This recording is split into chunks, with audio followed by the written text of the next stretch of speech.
Why would a real man, a busy man, waste any time these days reading a book, especially fiction, set in the distant past? Well, here's the thing. Even in, or maybe especially in, the 21st century, staying true to your principles and being the man you want to be is largely about taking control of your own mind. And sometimes the best way to do that is to purposely focus your eyes on something that will remind you of your reasons for wanting to be a certain kind of man. It's easy for our reasons to get overshadowed by the tedium of life, by stress, exhaustion, fatigue, failure, depression, crises, or chronic pain.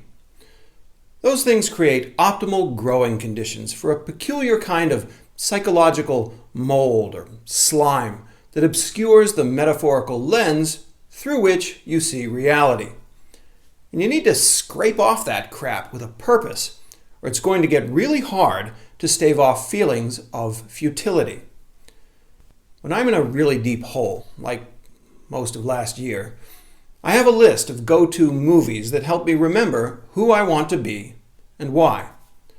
But I also frequently turn to books, because reading elicits a different kind of mental rigor and introspection than you tend to experience when watching a screen.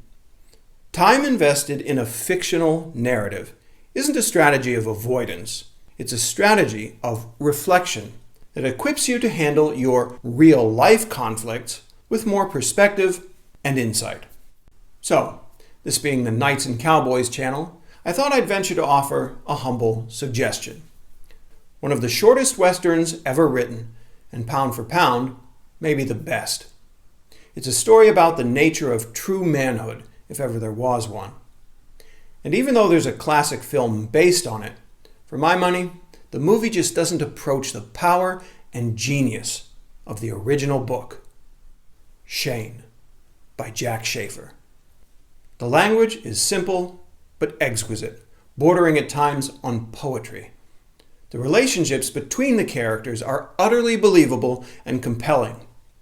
And towering over it all is the figure of Shane himself. The good man, the dangerous man. Shane is the epitome of strength under control. He deals in hot lead, but he is also the most civilized guest ever to visit a little house on a prairie. He is a 19th century knight-errant, Lancelot, with a six-gun. And it's precisely because of his tonic masculinity, with its finely honed capacity for deadly violence, that he is able to protect the vulnerable from the forces that would otherwise devour them. Early on in the story, Shane falls in with a family of three, the Starrett family, who give him a temporary place to stay. He makes a powerful impression on the man of the house, Joe, his wife, Marion, and their son, Bob. In one of my favorite passages, Marion is trying to articulate to Joe precisely what it is that she senses about Shane. Their son Bob listens to the exchange, and it's he who retells it like this. "I like him." Mother's voice was serious. "He's so nice and polite and sort of gentle, not like most men I've met out here. But there's something about him, something underneath the gentleness, something..." Her voice trailed away. "Mysterious?" suggested Father. "Yes, of course, mysterious, but more than that. Dangerous." "He's dangerous, all right." Father said it in a musing way. Then he chuckled. "But not to us, my dear."